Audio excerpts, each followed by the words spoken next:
What's going on, Mountaineer Nation? Welcome into the West Virginia postgame show here at the Voice of College Football. We are live on the Voice of College Football channel, the West Virginia Mountaineers at the Voice of College Football channel, and of course, the Country Roads webcast channel, as well as we are the two hosts of the CRW podcast here. Me, Jordan Cruz, and then, of course, got Steven here with me. What's going on, Steven? What's going on, my brother? Of course, seen better days than what we've seen today, I think. I don't even know where to start. I guess I'll start, obviously, in case you missed it, Texas Tech beats West Virginia 48-10. And I think the worst part, I guess where I'll lead it off, Stephen, is you had happen the one thing that you couldn't have happen if you were this coaching staff. Not only did you get beat soundly, but you looked eerily similar to how you did against Texas when everyone had the issues, they had 2 weeks ago. And even the people that had been defending this coaching staff at that point had come on, started to come on board after that Texas game a little bit like, whoa, what are we doing here? And so then after this game, I think when you see the same thing, last week you thought, okay, maybe we'll give you a chance. People weren't back on board necessarily, but they were willing to give it a chance. And then when you see this type of performance come out and straight get embarrassed again, that's the one thing you couldn't have happen, I think, if you're this coaching staff moving forward. So, I don't want this to be just a straight bash fire Neil Brown session, I guess, but that's my thoughts on it. Is it's the worst possible situation for this coaching staff right now because of the way that it happened. Yeah, and you pretty much just took the words right out of my mouth. And there's not any way, in my opinion, that you can win back this fan base from what else happened. There's no way, because you spent 4 seasons in this and you're getting blown out like this several times in a season. No, it's not going to cut it. So even if there is, potential in this coaching staff and somewhere a silver lining in the future, there's no way that this fan base is going to be patient enough to wait that out. So I think that this game pretty much sealed his fate. I don't know if it's his last game coaching WVU, but I guarantee you West Virginia's not going to spend any extra time on Neil Brown. I think he's done at WVU after this year. Yeah, it certainly seems to be trending that way. It's questionable kind of before this one. This was the one, we talked about even on our Q&A stream that we did last night over on our channel about how this one was, really barometer for the rest of the season, which in turn would be a barometer for this program moving forward, I think. So definitely not what you wanted to have happen. Texas Tech, dominates it from the beginning. I think missed opportunities was the story for me early. I think one of the biggest plays of this game in my eyes, if we go all the way back towards the beginning, was on Texas Tech's opening drive. West Virginia forced them into a third down. Aubrey Burks makes a great break on the ball, but doesn't get the interception. Texas Tech goes on to convert a fourth down, the first one that they would convert of many in the first half. They were 6 of 6 at one point in the first half, and that goes on to a touchdown. So that was a missed opportunity for West Virginia right off out of the gates that would have, got them the ball back in a 0-0 game. Then, another play that stands out to me is looked like the quarterback, Baron Morton, fumbled for Texas Tech. They didn't even review that play. That was another missed opportunity for West Virginia. And then, of course, they did force a couple Texas Tech fumbles they couldn't recover. So I think missed opportunities were the story. But that one play early, it's crazy to think that play, on an opening drive was that big. But I think it really could have turned the tide because after that, Texas Tech got all the momentum and never looked back. Yeah, there was a lot of missed opportunities all the way around. A lot of the fan base is going to be hard on JT Daniels for what happened today, but I'm telling you, he put the ball where he needed to more often than not, and the receivers just didn't make plays. And there was a few times that they did make plays, and we finally, Sam James made a nice catch right before the half, and then Bryce Ford Wheaton obviously had the touchdown with a pretty nice grab. But other than that, the receivers had 50-50 balls where the ball was where it needed to be. And they just didn't go up and get it. There was one play I can remember, Reese Smith. He's diving in the end zone when he needs to be turned around, making a play on the ball, trying to grab it. And he pretty much just, leaves it to where the defender has an open play on the ball. And that was more often the case whenever those picks were thrown today. Well, my I know issue that with we that haven't one is seen. why are you throwing, on that play? Why, if he's the shortest of the Which is four true. receivers, that's the one that probably has the least likely to catch the 50-50 ball. Why are we throwing it to him instead of Prather or Bryce Ford Wheaton or even Sam James, who's 6 foot? Reese Smith's what, 5'9", 5'10". I don't understand the call there for one. Yeah. I don't know, man. the one thing that I think overall glaringly stood out to me was the lack of effort. I mean, there was just complete lack of effort on all sides to me because Yeah. with injuries, and you get that. That's the nature of the beast. You're going to have injuries every single year. You can't let that happen. That's a 38-point loss when you're 50-50 in this on the season and you're trying to make, like I said last night, you're going to be this is the game to progress you throughout the season. Where it's going to show where you're going to snowball into, whether it be in the winner column or the loss column. And I will guarantee you, I don't know that West Virginia will lose the rest of their games, but I promise you they will lose more than they win because Yeah, this I mean, team at this just point, doesn't it's show hard that they to have the power to win. It's hard to see that not happening at this point.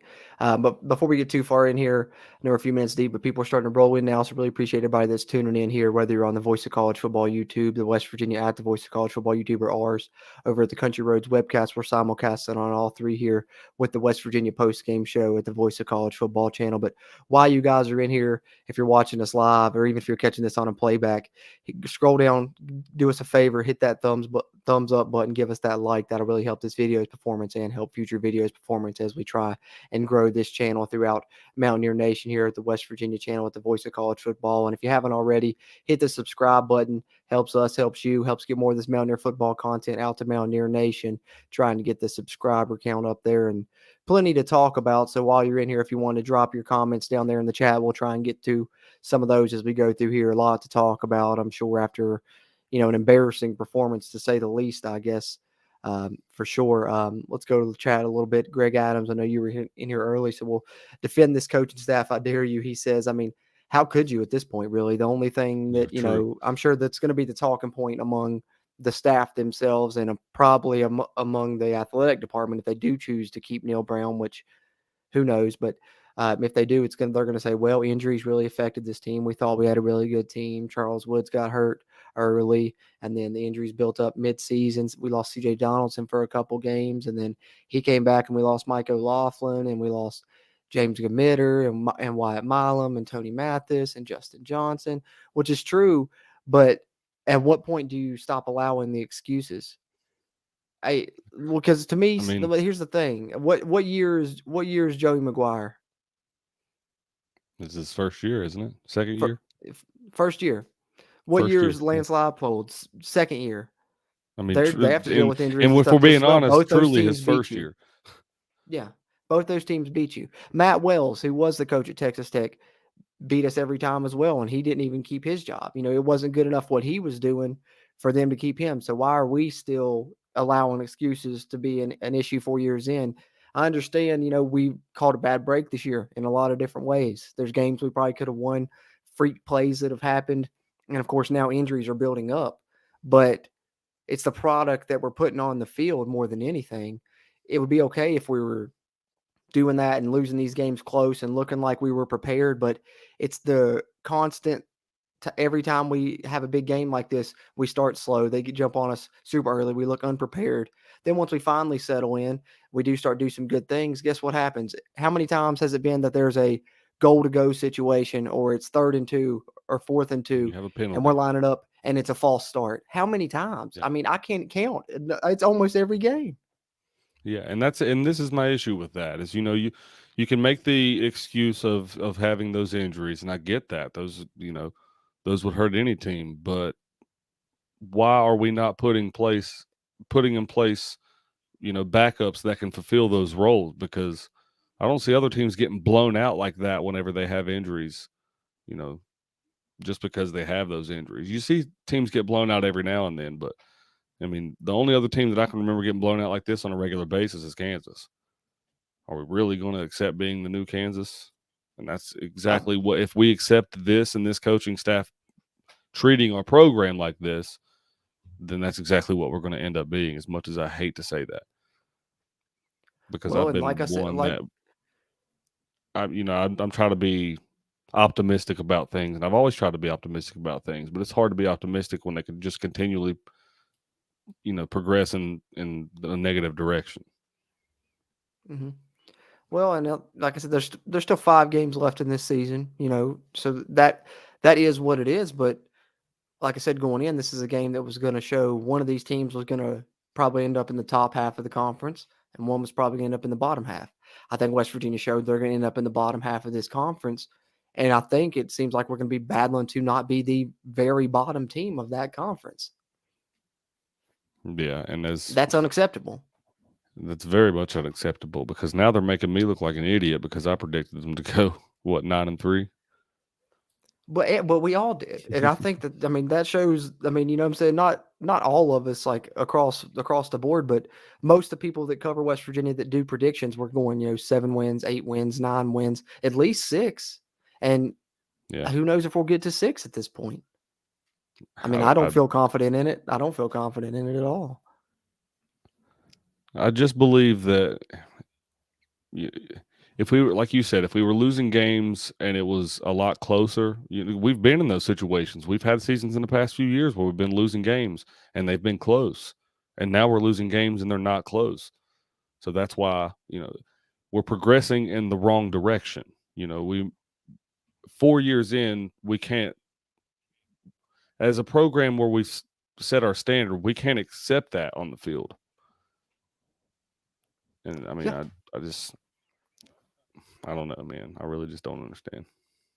I think, well, like I said, it's not the losses. It's not because I think the injuries are real for West Virginia and how they're piling up and stuff. So, West Virginia probably wasn't going to win this game with the injuries that they sustained in the game, losing both their running backs, losing an offensive lineman after you're already down one going into the game.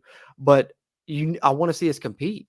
We don't want to be embarrassed. That's the thing that's, I think, frustrating the fan base the most, and why this noise is getting so loud is because of how embarrassing that these performances are, when we know that it's important games. Yeah, well, it's so important that you invest in the right guy and the coaching staff in this day and age, right? So, like, I think that it's most frustrating because we've spent 4 years with this coaching staff and trying to buy into that culture and try to defend him and have his back and everything. And it's we can't waste too much time because in this day and age, your program will just fall to the wayside. I mean, look what happens to a program if they're not set up for success. I mean, look at UConn, right? UConn is a very successful basketball program, and they had very successful football programs with the Big East, but their coaching staff didn't set them up for success, let alone their athletic department, and so they fall to the wayside and they're playing in a whack conference. And when we're in a day and age where conference alignment is just around the corner for someone like West Virginia, it's highly possible that we're left in a similar situation where we have to find somewhere or be left, out to dry. And Yeah. I think for those reasons alone, we have to have someone in place to have us in at least competitive role, nationally. I'd agree. And I'd agree, man. that's what we've always been up to this point. Well, it feels like we're at a crossroads. That's what I would call it. I don't know how it's going to go moving forward, but it definitely feels like this program's reached a crossroads with this one. Let's see. Let's go to chat here for a second. Nick Dangerous has maybe beat Iowa State, but it's at Ames. Yeah, I know that's what I'm worried about. That's always a tough place to play. Old Golden Blue Show says you guys do a great job. Appreciate that, Old Golden Blue Show, and appreciate you tuning in and chiming in as always. And G Smyrna, our friend here, he's always so positive, and I always appreciate him and his outlook. He says they'll beat TCU. Absolutely. I'm honestly that's what I'm worried about, is because that's what seems to always happen. We get to these places where we're like, oh, it's all, we lose all hope, and then Neil Brown finds a way to win a big home game, and we get that hope again. So I don't know. It definitely feels like a crossroads, but joining us here we go, Mountaineer Paul. Of course, you all know him here on the West Virginia channel at the Voice of College Football. Mountaineer Paul talks football over on YouTube. You need to check out his channel, growing, doing awesome things over there. But Paul, I know we're a little bit downtrodden right now after that embarrassing performance is what I've been calling it, but where are you sitting? I'm in the same boat, guys. Man, I heard you saying right as I jumped on there, he wins a big home game against Baylor last week. We all feel like maybe this is the turning point in the season. I'm sorry, but you're not a true Mountaineer fan if you didn't have in the back of your mind 9-3. I think a lot of us thought that was possible. We wanted it to be possible, and unfortunately, it's just not who we are this year. If anybody can explain to me why we still run zone read plays, I would like to know the answer to that because, the couple of times I saw it today, the backside defensive end obviously probably laughed as he ran past JT Daniels to crash down on the running back. Right. It made no sense to me. So I have questions about everything. I literally have questions about everything. Jordan Leslie was so mad, couldn't even chew his gum today.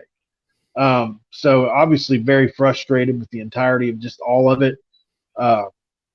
So many questions, but I do think I've had a hot take today. I feel like it's JT. I really appreciate what he's done for us, but I'm all about replacing him at this point. I just think we need another spark, and I don't think we might be a fringe bowl team this year.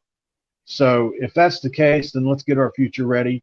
Whoever that is, I don't care if it's Garrett Green, I don't care if it's Nico Markiol, if it's Goose Crowder, whoever it is.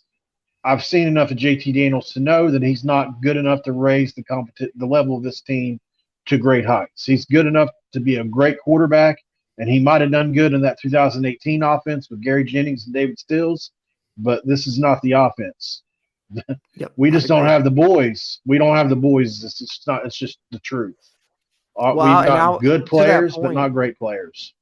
Yeah, to that point, it's funny because I was actually messaging back and forth with somebody during the game, and we were talking about that because we were talking about, he mentioned, I think Greer's better than JT, and I said, yeah, but I would like to see JT Daniels, like if the offensive coordinators in this game were flipped, if he had Zach Kitley in the Texas Tech type of offense, because I think JT Daniels is really hampered by the fact of the type of offense we have to try and run because our defense is so bad. We have to try and run this balanced offense where we do these long 14, 15 play drives, balancing the run and the pass, because our defense is so bad and they know that. And so it really, I think, hurts JT Daniels. And like you said, it's not working with him in there just because of that fact. We're hurting him, and I think too. Yes. Yeah, absolutely. This is not what he signed up for.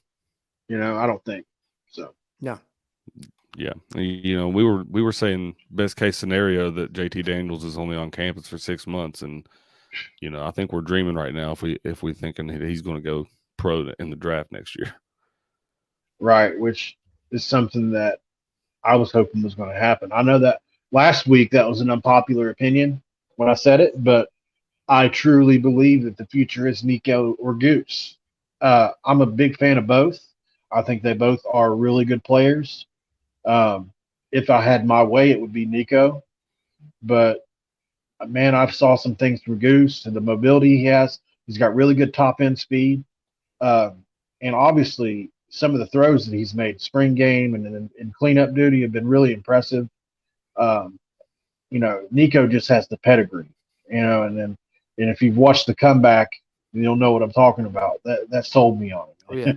and then obviously the plays we've seen him make. I don't think the spring game was a good barometer for who he is. He just hadn't had enough time to show what he could do, while the other guys have been on campus for a year, and in Garrett Green's case, an extra year. So I don't know. I'd like to see one of those two guys get a crack at it next week, though. I wouldn't be mad at it. I wouldn't be mad at it at all. If you've been watching, I've been a big fan of Nico Markiol for a long time now, ever since that what you just mentioned, the comeback. And I think he's going to be the future of West Virginia, but as much as I would like to see it, I just don't. Just knowing what I know about Neil Brown and how he's handled things, we won't see. Not going to happen. Yeah, we won't see him. No. not unless something. He'll stick to his guns. He'll go down with the shit.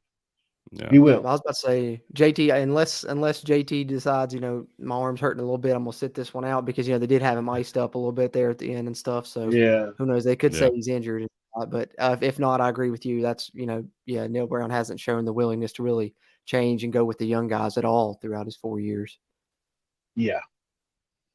Yep. Yeah, because I still stand by that. If we start Garrett Green next year or last year, that we're a lot better of a football team than what we were. Oh yeah, I agree 100%. Sure, 100%. Sure. Even though he struggles in the intermediate passing game, I don't think. So did Jarrett Dagey. You know what I mean? Yeah, so but at least he had way more upside. Absolutely. And like you said, with the read option RPO offense we're trying to run, at least we'd have the actual threat of it with him in the game. So that's one thing. Here's an interesting comment, though. James Hurley says that was our worst performance in the last 10 years. Totally unprepared. I agree, totally unprepared. I think I seen Blue Gold News say that people on the sidelines were debating if this Texas Tech performance or the one in 2012 was worse, and people were leaning towards this one. But how do you guys feel about all-time worst performance? Like, is it that bad?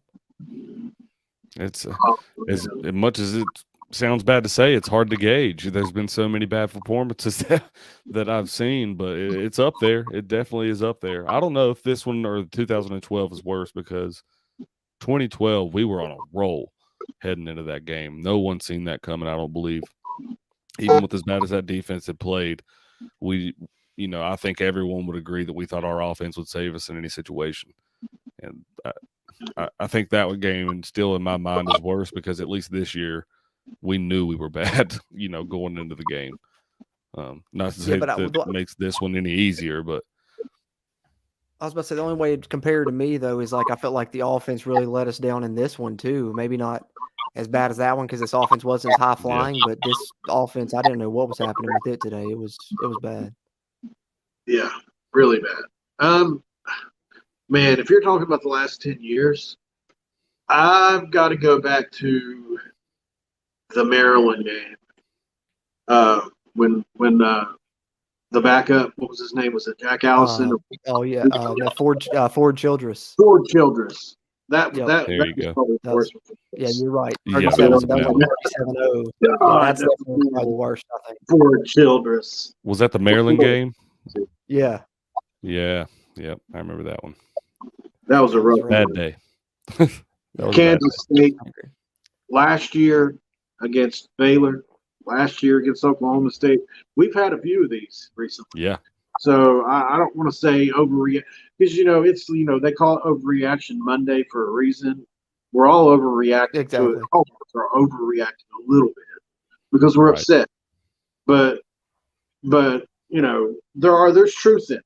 Believe that. One thing's for sure, two things for certain. This is not an overreaction about Neal Brown. I was just on another show right before I jumped on here. I'd made another commitment on Golden Blue Dude. I was telling Joey, I said, I just don't know what about it is it connecting, because it was all there. He was Luke Fickell wrapped up in a box for us. And I don't know what it is about him that's not – can they not identify talent at the Power 5 level, but they could at the Group of 5 level? Is it Vic coding? Yeah, I mean, what is it that's not connecting for Neal Brown in West Virginia? Because it's a great cultural fit. He's as great a cultural fit as we've ever had, ever. Yep. So what the hell is it? And I don't know.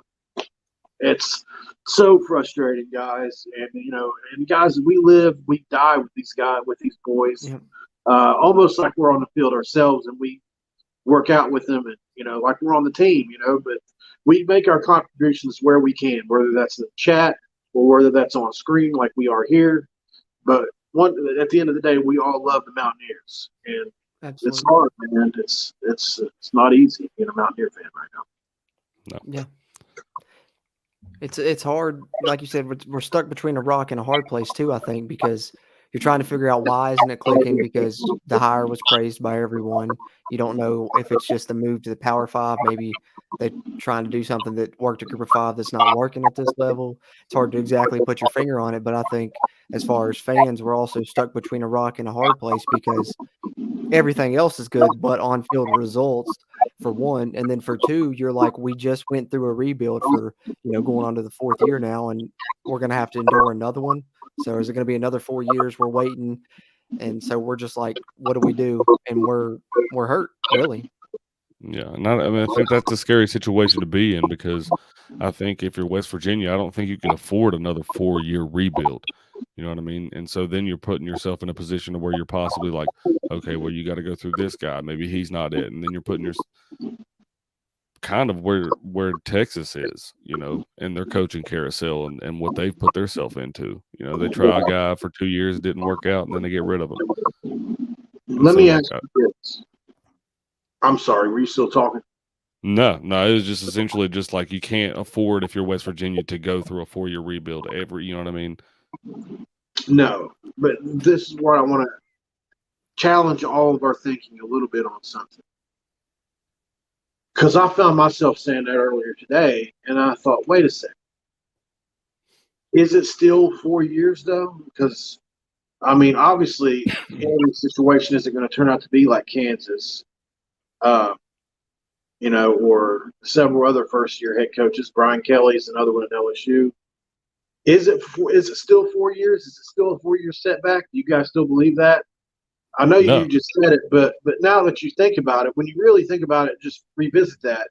I don't know if it is a 4-year setback anymore with the way the portal works, and who knows how long it'll be like that. We haven't heard anything about the portal being over with or ending. So if you've got a guy that can come in, identify talent, identify what fits his system, like Bill Belichick and Pelosi or whatever that guy's last name that used to be his GM for so many years. That's what you need. Mm-hmm. Yeah. That's one thing that worries me is that I don't think it has to be 4 years. I think it can be quick, but the only thing is you're rolling the dice that you hit it right, because I think you have to hit it right for it to be less than 4 years and get the perfect mix, whether it be hitting that coach or getting the right players in that are already there with that coach. But I think that's the bad thing is you're just rolling the dice, because I think if anything, the hire of Neil Brown shows it's a complete crapshoot, because Right. there's no one that said that was a bad hire, that this was a bad hire. So it's tough. It was labeled like the second or third best hire of the year that year. Mm-hmm. Yeah, On it was definitely one of the top candidates. And so that's, I mean, you go through that and then you go through Dana and you wonder, like, what is it about us lately that we can't hire the right guy? Do you think it's that, like, we're one of the only Power 5 teams, obviously, it's well known. We don't have a home base to recruit out of. A lot of people know that. We have a couple guys every, couple years. We might have 2 or 3 4-star guys that jump up.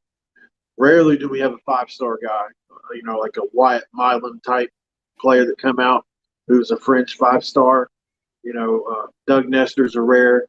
So that's a hamper, but it really hasn't affected coaches in the past.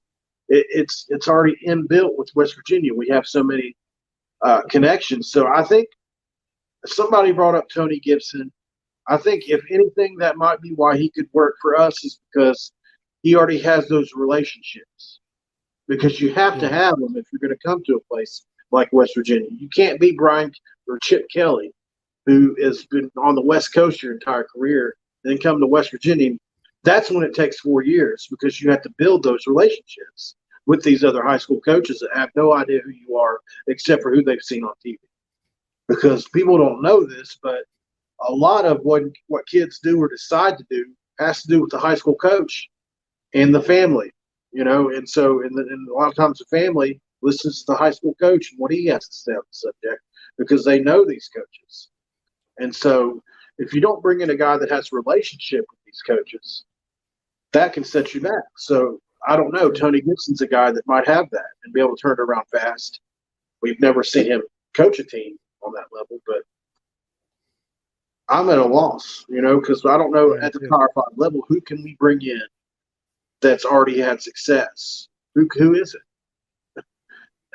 It's a few and far between. Yeah. And that's the hard thing, is because you're looking at it like where this Neil Brown thing appears to not be working out, and however that plays out or whatever is what it is. But if you're looking at it as, like, if you're Shane Lyons looking at it and you're trying to make the next hire, say he fires Neil Brown, he's looking to make the next hire. Well, what is he looking for? Because he's thinking in his head, like, Neil Brown checked all the boxes. So what did he not have that I have to find in this next guy? It just makes, I think, whoever you hire as your next coach even harder to find the right guy, because you thought you already had it. Right. Yep. Let's see. Let's go to chat here for a second. I think we got some good engagement popping up here. If I can get this mouse to hit work real quick. Kuz's Corner. Good to see you in here, Kuz. What's going on, man? He says a complete overhaul is needed at WVU. Have to tear it down and start over. I mean, I'm not against it at this point. It's better than the suffering. Yeah. Yeah.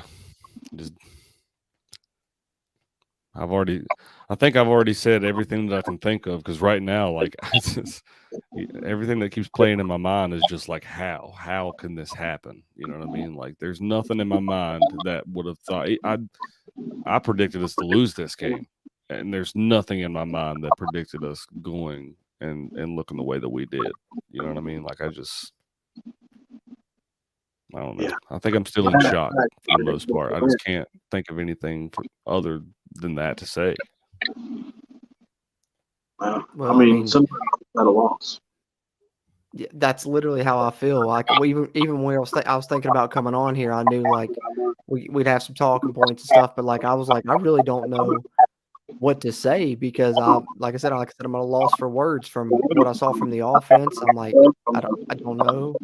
I don't, and people were saying maybe Graham Harrell should take over, and I'm not against that either. But also, the offense didn't look so hot today either, and a lot of that goes on him and game plan he had. So I don't know. I kind of go at this point. I'm like, if we're gonna make a move, I kind of go to Kuz's point, like just completely rebuild the staff. Yeah, I mean, I think that's a lot of the reason too. I didn't even realize that as well. Is there's so many homecomings, I guess you could label it as. You got Graham Harrell. You got Neil Brown coming back to where he used to be an offensive coordinator. You've got all this stuff about the John Denver thing that plays around it. We haven't won the game since Neil Brown's took over the reins at WVU. I mean, like, what else do you need as motivation to not get blown out, and then you come out and just look Yeah, horrible. it's almost to the point now where it's just like the old saying, pressure bust fights, right? So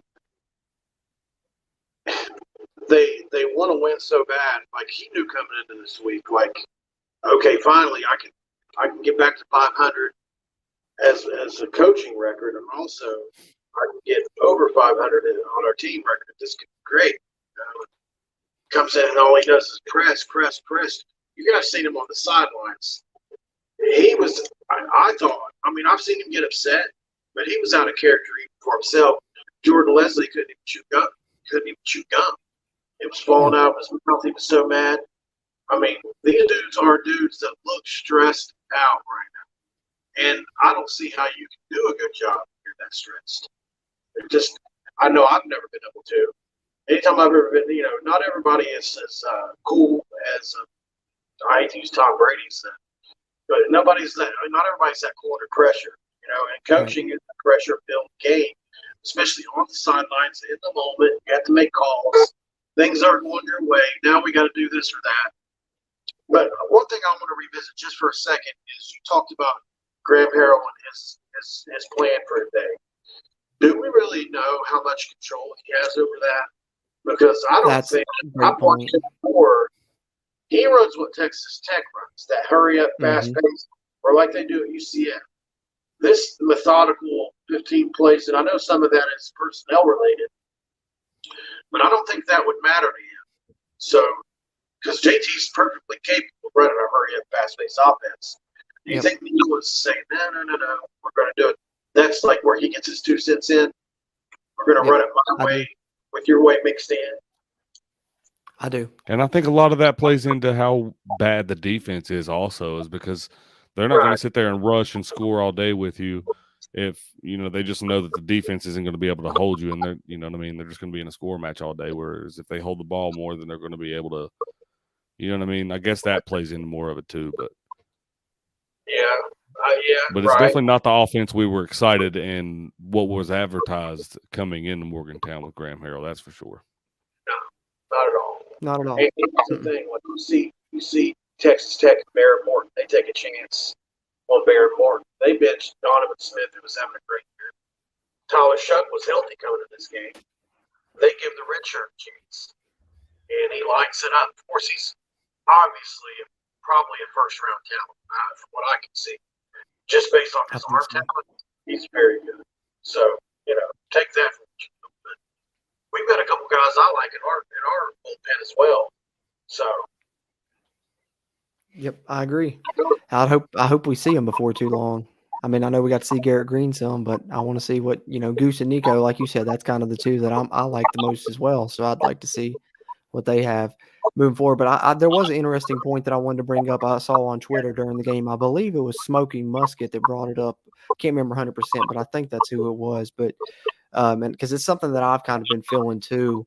And the point basically, I'm paraphrasing, obviously I don't have it pulled up or anything, but he was talking about if we do move on from Neil Brown, that he's kind of done with the air raid at West Virginia. Because since, we went to the Big 12, that's what we've been running is different variations of the air raid, obviously under Dana, and then now under Neil, of course, who ran it, different variation of it. And then bringing in Graham Harrell, of course, too. But obviously, a decade in the conference and we haven't sniffed a conference title game running that. I mean, do you guys partially blame that, or would you agree with that? Kind of being done with the air raid and maybe going another way would be a better way to go about it. I definitely think that it's starting to go that direction because it worked for a while offensively. We had really good offensives, for the most part throughout Dana's tenure, but it's starting to become a moot point. As offenses are an ever-changing entity. It's just something that we need to evolve from, I guess. There's precedent for it. Kansas State don't run air raid. Mm-hmm. They do what they do. And I think, what we've gotten away from is who we are as a program traditionally. And that's having a mobile, athletic quarterback and the quarterback run. We're very similar to Kansas State. Yeah. We've had, whether it was Major Harris, whether it was Rasheed Marshall, whether it was Pat White, whether it was Geno even, had some wins. Obviously, we didn't run the same type of offense. Geno's slung it everywhere, but you know what I'm saying. So obviously there's something to that. You've succeeded with multiple quarterbacks throughout your history of the program. There's no reason to go away from it. I don't see why. So, guys, I have to get off here early tonight. I'm really sorry about that. No problem. You're fine, man. I told you guys I'll be on the call tonight. So, yeah, I'll be doing a video on JT later on how I feel like we should make some changes. So you can catch that at Mountaineer Paul Talks Football. I don't have a link to put in there, but I appreciate the Country Roads webcast for having me on tonight. Obviously, Voice of College Football and Mark, I really appreciate you guys having me on. I feel like I talked a lot tonight, so I apologize if I got you guys off. No, you're good, brother. Just like I said. No, there's a lot to say. We're glad to have you and always glad to hear your talking points and stuff. Appreciate you being able to join. Appreciate you guys. Yeah, I got somebody outside waiting on me right now, so I'm going to jump out. All right, man. Brother. Have a good night. See y'all next week. See you, brother. All right, see you next week, man. All right. Really appreciate Mountaineer Paul Talks Football for being able to hop on for us. Of course, you'll see him put up content here on the West Virginia channel with the Voice of College Football. But if you haven't already, go sub his channel up as well, Mountaineer Paul Talks Football. A lot of great content coming there. And he has some great takes and great opinions. Let's go to the chat here for a second, Stephen. Koo says he basically agrees. He says the air raid has become too predictable. We need something new and unpredictable. And I think, to that point of needing something new and unpredictable, that's one thing that I've been kind of, looking, people have kind of course, been looking at coaching candidates with Neil Brown on the hot seat and stuff. And one of the names that kept popping up that I was interested in was Jamie Chadwell, Coastal Carolina. And new and unpredictable would definitely be that type of offense. He runs a very unique scheme on offense. And I think the way it's designed, of course, it's triple option based. And I think if we could bring that into West Virginia, it could almost have an effect similar to what Rich Rod did when he brought that read option initially. And I think for West Virginia to have success, maybe it's not that specifically, maybe it's not Jamie Chadwell on that, but I think it's something like that, something unique. Mountaineer Paul even mentioned, having a mobile quarterback. And I think at West Virginia, we have to do something unique and different like that offensively. And the air raid, I think, at a point, maybe when we first started doing it, was more unique in college football, but now it's the norm. And I think it's proven that at West Virginia, it's not as successful. And I think one point of that may be due to the fact that, talking about recruiting, West Virginia can't recruit high level offensive linemen necessarily. We have to recruit, lower and develop them. And that's one of the reasons I think, the read option offense was so successful with Rich Rod, because you completely didn't block one guy, leaving a guy on block to read him and doing his own blocking scheme. They don't have to be held as long.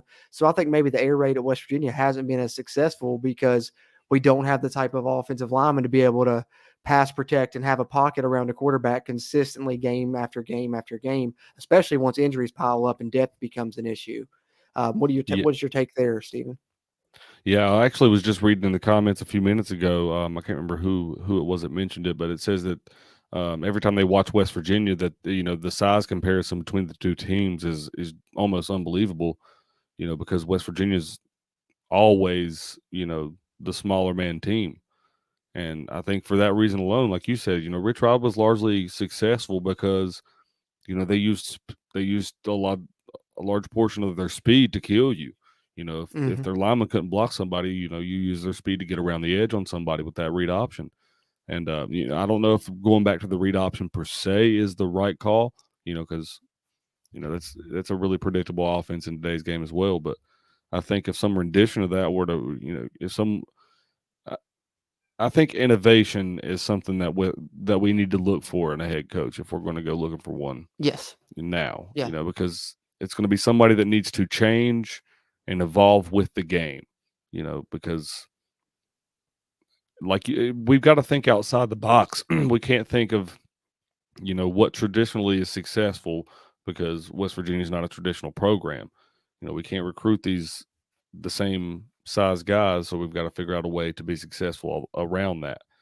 And like you said, I think that for that reason, we're not going to be able to run a run heavy offense, straight up the gut like what we originally thought. I think that's what a lot of us really wanted to do this year. I think that was our main goal. If you go back and listen to us in the beginning of the year, that was our main goal, is to run the ball and run the ball well. We haven't done that. I mean, we have done that, but we haven't done it consistently. I can't say that. That's unfair. I was going to say consistency's been the issue, Justin Johnson, specifically against the Texas teams. We haven't been able to do it against the Texas teams. Right. Yeah. For whatever reason. I want to take that. I want to take that remark back, because it's not fair to those running backs. They have played well at times, but it's just not been as successful as anybody thought it was going to be. Yeah, I mean, I think in general that can be across the offense because the explosion isn't there. And like I said, I think part of that is by design, just because, and like Mountaineer Paul was talking about, Neil Brown chiming in on Graham Harrell's offense, because this isn't normally how it looks. And I think he did, because I think, going through spring or whatever, they noticed their defense was bad at tackling, was bad at getting angles, was bad in coverage, so they're like, our defense is probably not going to be the greatest. We need to compensate for that. So we can't run this, spread wide open. We need to slow it down. And that's why we're running the type of offense that we're running, more trying to be balanced, a lot of power run, a lot of counter, to the point where we're trying to stay balanced. Even when we're down 30 points, we're still running the football on 3rd and 6. So some of that's a little bit excessive, I think, but I definitely do think Neil Brown has his hand in it for sure. D. Wayne here in the chat says Texas Tech has played 5 ranked teams in a row. They're a great team to go 2-3 in those games, and that freshman Morton is going to be a Heisman contender in the future. Yeah, I don't want to take away from anything Texas Tech did today for sure. I think that they're a good football team, and they're going to have a strong, second half of the season, and they played a tough schedule early. Morton looked really good, and I think they've got a lot of potential. Bashing on West Virginia isn't about anything Texas Tech did or taking away from them for sure.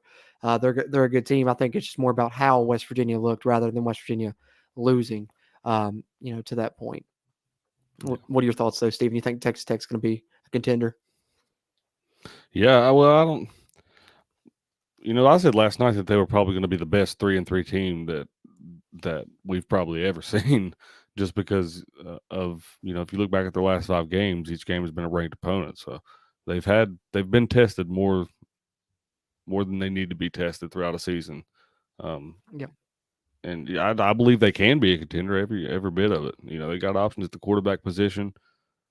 And their defense looked good today too. I mean, that one defensive end they got, he's a beast. He's a monster. But they ended up with how many interceptions? What they get 4? Was it 4? Well, they got three interceptions and a forced fumble.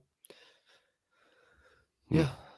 And those interceptions, they went up and got them. One of them they took away from. Oh, and then that's another thing I wanted to touch on. Is we're not talking about this enough at all, in my opinion. Is Bryce Ford Wheaton on the one interception?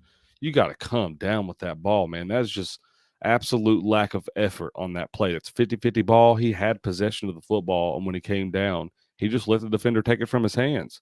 I mean, that's embarrassing. I mean, I'm sorry. Unless you broke your forearm, you come out of there with it. At least 50-50 ball goes to the receiver, right? Yeah.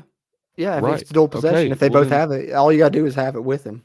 all right. We'll roll around with the guy for a few seconds so they blow the whistle, and then it's your possession of the ball. Don't get that was the worst Well, play by a receiver I have seen in a long time. and you know why Just on a that's and you know 50-50 why ball like that that. bothers you? You know why that bothers you so much? It's for the same reason that it bothered me and probably bothered, a lot of people, is because that guy wanted it more than he did. And I think that's Right. the problem across the board. Yep. And when you look at this team and these type of performances and why we're harping on it is not, like I said, I've said it before, so it's not because we lost. It's because of that. It's because we don't even look like we want it more. We're not efforting, it doesn't look like we care. And I don't know if they've lost the locker room at this point. I know that'll be a topic of conversation, and I don't think that that's true.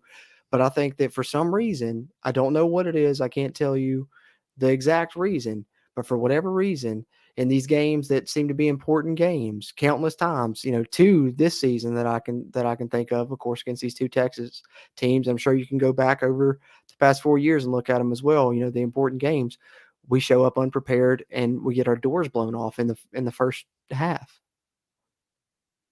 Yeah. Yeah. And I don't remember this happening,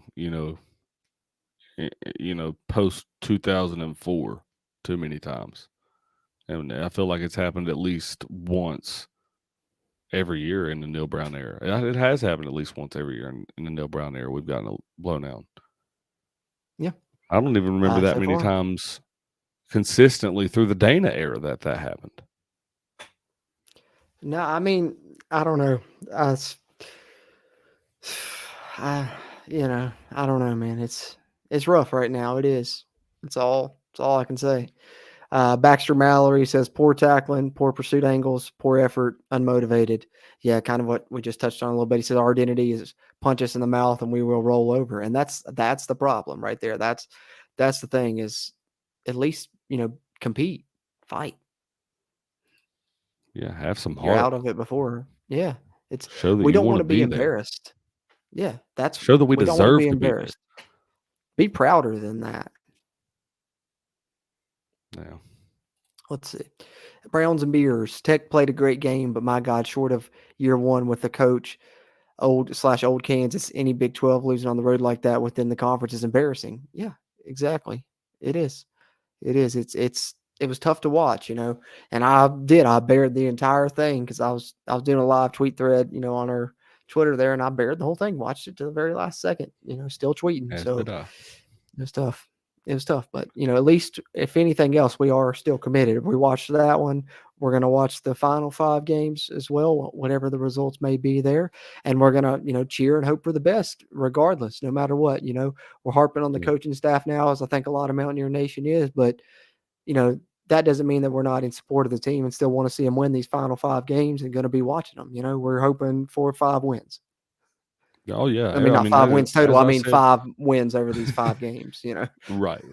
5 wins actually might be more realistic as far as season total. But yeah, I said it, right before the Baylor game, rain or shine, I'm going to be there. Whether we lose or we win, I'm going to be there because I'm going to support them. Because that's what this is about. That's why we support them in this day and age, just so we can appreciate it whenever they're that good again. You know what I mean? I think that's what makes it so much better when we are good, is because West Virginia's traditionally been not a bottom feeder, because we've always been competitive and we've always been a nationally respected team, especially post 70s. But yep, since John Nealon. Yeah. But yeah, I digress. I think West Virginia will be back one day, and I will be there every game until they do. Yeah, exactly.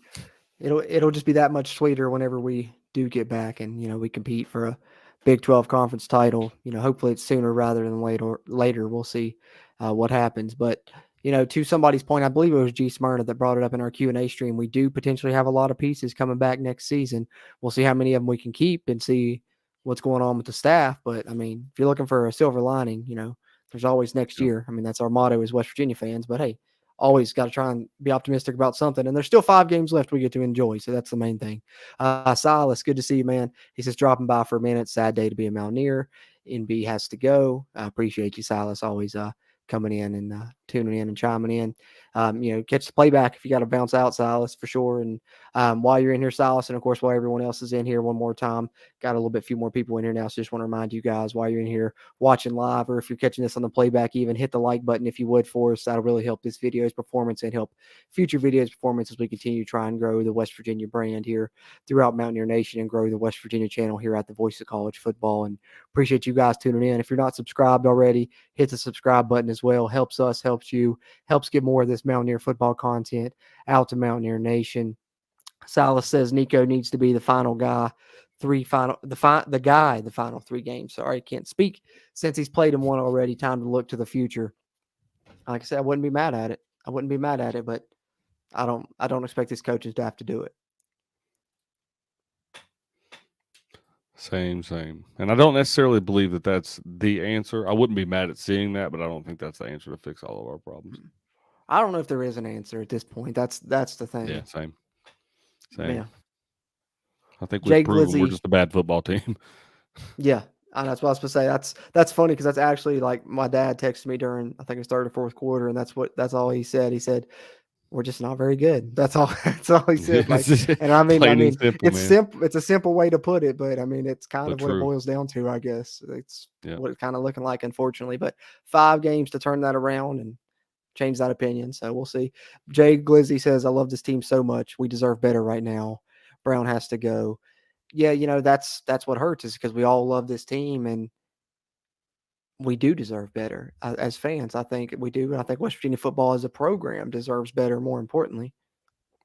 Yeah, absolutely. As a program and as a whole, as is going to sound really corny to say, but as a whole Mountaineer Nation, that we deserve better, and we do, in a serious sense. But I mean, it's true. We do. We've put so much effort and time into being what we need to be as a prominent program in this country. And I mean, when are we going to get our due? We've been at the doorstep how many times? When are we going to be there? And like you've mentioned so many times, it should not be out of the question to want to compete for a national, or not a national, excuse me, sorry. Whoa. To compete for a conference championship at least once a decade. Yeah. At least. That's yeah. the bad thing. That's the bad thing. Mike King says he's been following the Mountaineers since 1965, 57 years of being battle tested. You know all too well then, but you've been there through the highs and through the lows and seen, some really bright spots as well, though. So hopefully the Mountaineers can get back to some of those bright spots in the Big 12, because I'd like to see them do it, in this Big 12 era, because we just haven't seen it yet. So that's what's so frustrating. But yeah, that's what it's all about right there, what Mike King's saying. And that's how we're all, going to be, probably everyone in this chat. Of course, me and you, we're going to eventually, Lord willing, be 57 years battle tested as well, about nearly 20 down already. So almost halfway there, but that's what it's all about. And that's why we're all so proud and want to see the Mountaineers win. As Old Golden Blue Show here puts it great. He says, win or lose, we'll always rip the Old Golden Blue. There will be better days for us. There will be. And, we'll suffer through whatever we have to suffer through to get to them. But regardless, we're going to be here. It's talking points at least, right? Something for us to talk about here all together, throughout Mountaineer Nation. And we all got each other. We all want the same thing, and that's West Virginia to be successful. Hey, you know what helps take your mind off of Mountaineer football? What's that? Mountaineer basketball, which is just right around the corner. And if you didn't know, True. The Country Roads webcast has a hoops version, and we will be dropping our season preview show very, very soon. Oh, nice plug. Well done. Hey, man, I took opportunity. I seen an opportunity, and I took it. You hit it perfectly on that segue. But hey, thanks, that being said, appreciate everybody that's tuned in here. Like I said, on the Voice of College Football channel, West Virginia at the Voice of College Football channel, and of course on the Country Roads webcast channel. 2 of the hosts there at the Country Roads webcast. I'm Jordan. This is Steven here on the right side of your screen there. Appreciate you all tuning in and chiming in. We'll be here after every West Virginia Mountaineer game this season on the Voice of College Football channel.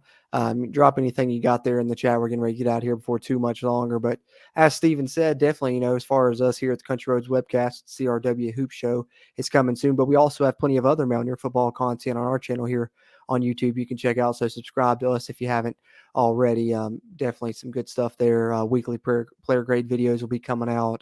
Do a snap count series. It started a couple weeks ago. Then, of course, we do our podcast as well on the audio side, a little bit long former episodes where we preview each game, and then we'll do a review of each game, and you can find that on any podcast platform, or, of course, we post video versions on YouTube here. So just a little bit of plug in there. I mean, you inspired me, so I had to go for it for sure. Jay Glizzy says, be on the lookout for Golden Blue Dude bringing the clown suit. Oh, Mountaineer coming back, another appearance. So I have to check that out. I figured he might. I like that. Figured he might bring it out. The Mountaineer. That's one thing. that I'm surprised that we didn't hear a lot of in the insults growing up.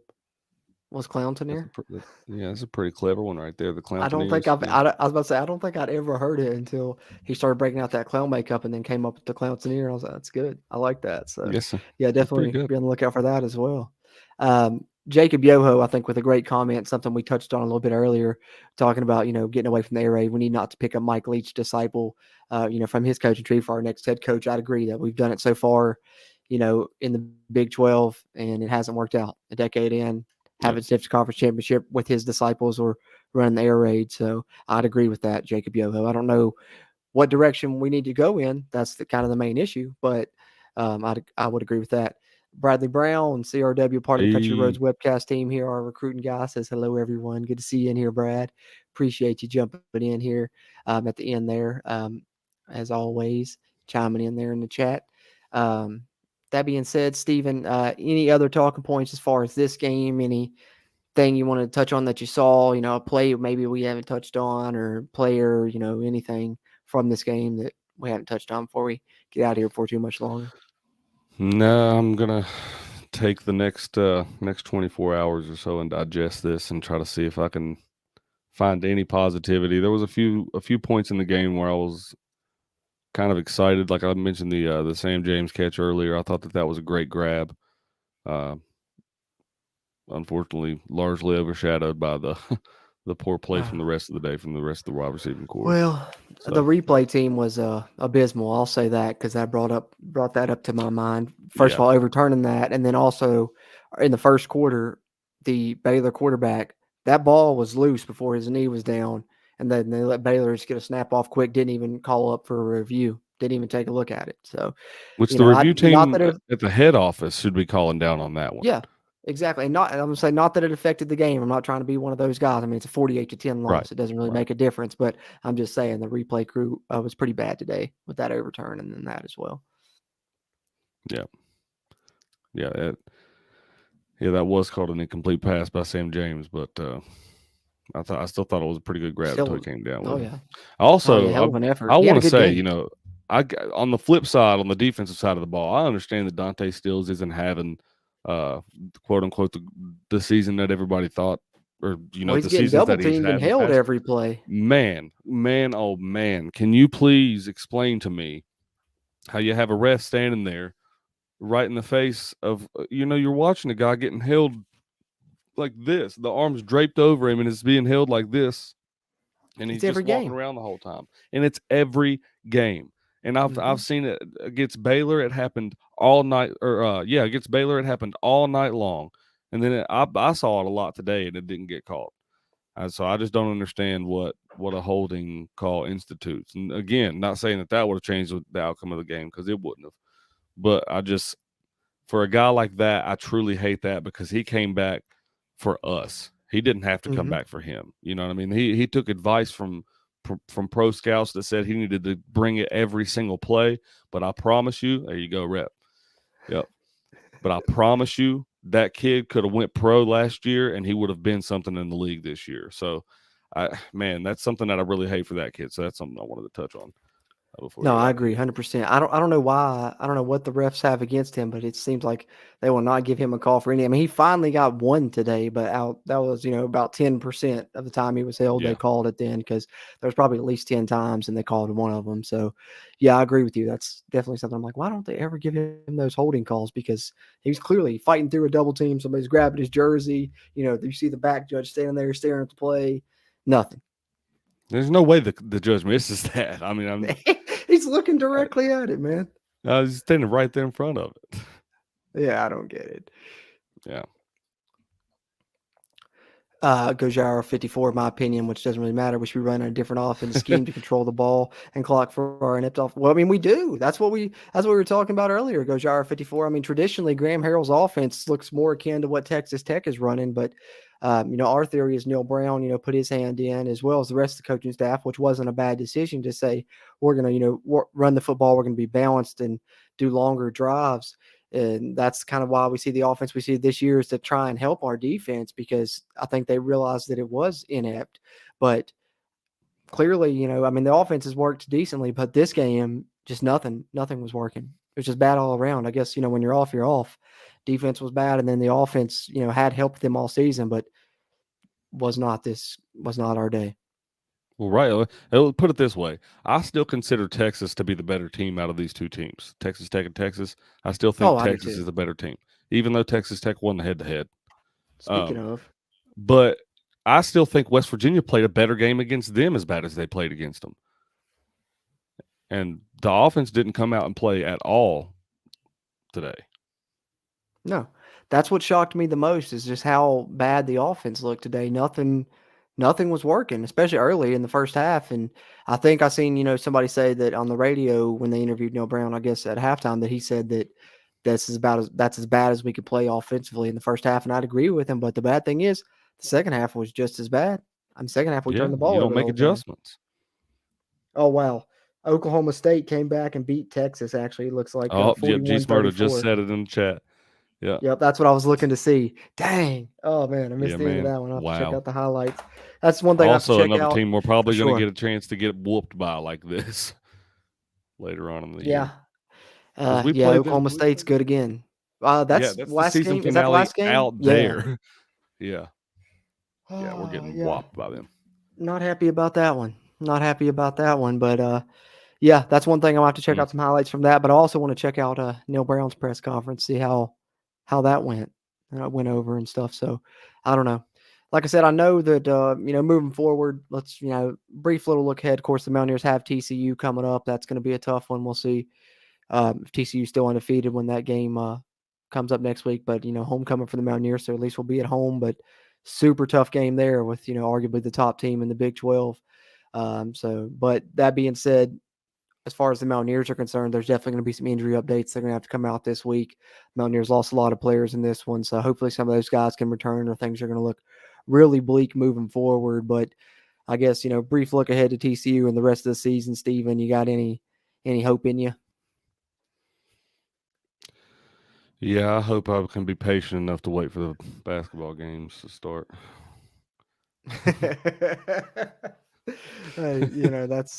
That's a great way to put it.